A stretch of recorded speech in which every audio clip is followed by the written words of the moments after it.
YouTube channel Ajamil मेरी बात में आपका स्वागत है। आज हम चर्चा करेंगे पारिवारिक संवादहीनता को लेकर जो अव्यवस्था परिवार के स्तर पर बन रही है उसके बारे में। ये देखने में आ रहा है कि हमारे परिवार धीरे धीरे अकेलेपन की गिरफ्त में चले जा रहे हैं। परिवार में बहुत से लोग रहते हैं लेकिन उनके बीच कोई संवाद नहीं है, वो बातचीत नहीं करते आपस में।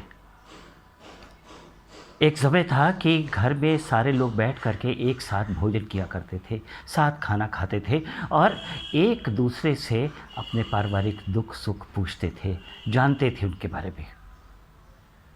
आज वो वक्त नहीं है, आज किसी के पास समय नहीं है।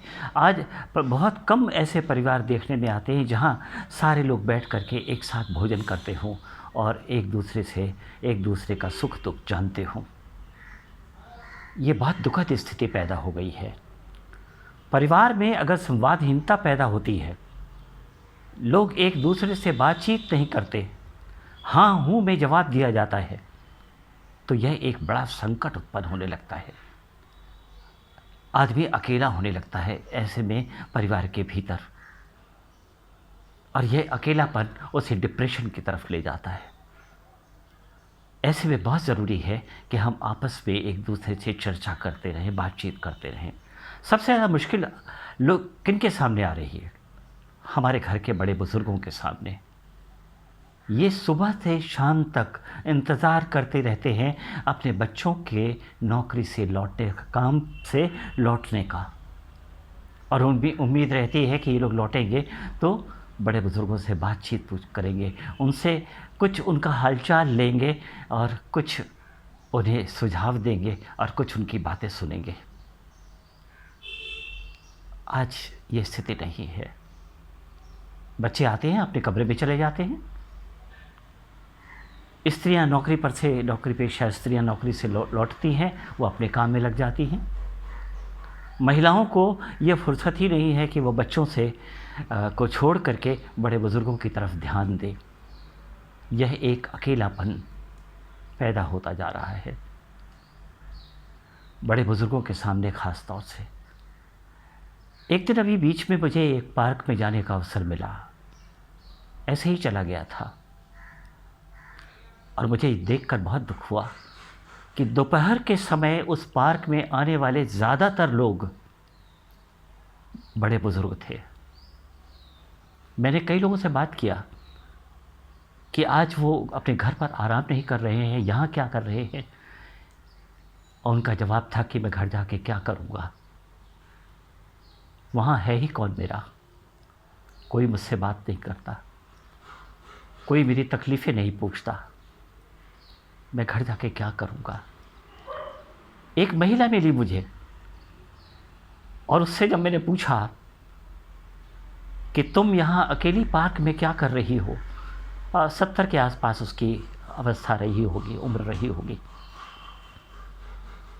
कहने लगी मैं आ जाती हूँ, यहीं सो जाती हूँ ये पत्थर की बेंच पर, मगर मैं घर पे नहीं रहना चाहती।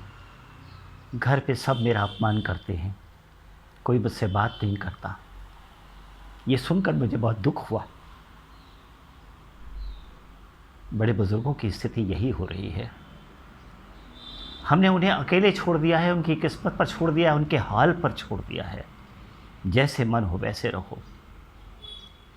ऐसे में मेरा केवल एक सुझाव है कि बड़े बुज़ुर्गों को अपने बच्चों से उम्मीद ही नहीं करनी चाहिए। उम्मीद करते हैं इसीलिए दुख होता है, अपेक्षा करते हैं इसीलिए दुख होता है। अपेक्षा करनी ही नहीं चाहिए। और ये दुख और तब बढ़ जाता है जब आपके पास आप आर्थिक रूप से सुरक्षित नहीं होते। बड़े बुजुर्ग आर्थिक रूप से सुरक्षित नहीं होते। बच्चे अपने पैर पर खड़े होते हैं तो बड़े बुजुर्गों के माता पिता की इच्छा होती है कि इनको और अच्छे तरह से खड़ा कर दिया जाए, और उनके पास जो कुछ भी होता है, जमा पूंजी जो कुछ भी होती है, वो सब कैश के रूप में और कभी कभी मकान के रूप में उन्हें दे देती है। रहो बच्चे, तुम लोग सुख से रहो। अब बच्चों का भी धर्म होता है, लेकिन बच्चे भी क्या करें, इतनी व्यस्तता है ज़िंदगी में, वो इतने बड़े प्रतियोगिता में फंसे हुए हैं, इतने कंपटीशन में फंसे हुए हैं। एक तरफ नौकरी को बचाए रखने की का तनाव है और दूसरी तरफ घर के काम काज हैं, बहुत सारी चीज़ें, और सामाजिक प्रतिष्ठा को भी बनाए रखना है। ऐसे में समय निकाल पाना बहुत मुश्किल होता है और घर आने के बाद वो इतने थक चुके होते हैं, टूट चुके होते हैं कि उनकी इच्छा किसी से बात करने की नहीं होती, लेकिन होनी चाहिए। हर हाल में ये इच्छा होनी चाहिए। और बड़े बुज़ुर्गों को भी चाहिए कि वो अपने बच्चों के मूड का बहुत ध्यान रखें, उनकी परेशानियों का बहुत ध्यान रखें, ताकि उन्हें लगातार प्यार मिलता रहे। प्यार देने के बदले में ही प्यार मिलेगा, इसलिए उनका बराबर ध्यान रखना चाहिए, उनके साथ खड़े होना चाहिए। और आपके पास जो कुछ भी है, अच्छा बुरा जो कुछ भी है, उसे बचाने के प्रति आपको हमेशा सतर्क रहना चाहिए। जिन लोगों ने भी भावना के अंतर्गत आकर के, भावना के भावना आवेश में अपना सब कुछ अपने बच्चों को दे दिया और खुद फक्कड़ हो गए, वो बाद में बहुत कष्ट उठाते रहे, बहुत दुख उठाया उन्होंने। इसलिए सारा कुछ बच्चों पर मत लुटा दीजिए, अपने पास रखिए। अपनी पेंशन का काफ़ी बड़ा हिस्सा अपने पास रखिए, और अगर प्यार ही करना है तो अपने नाती पोतों को कीजिए, इन सब बच्चों को प्यार कीजिए।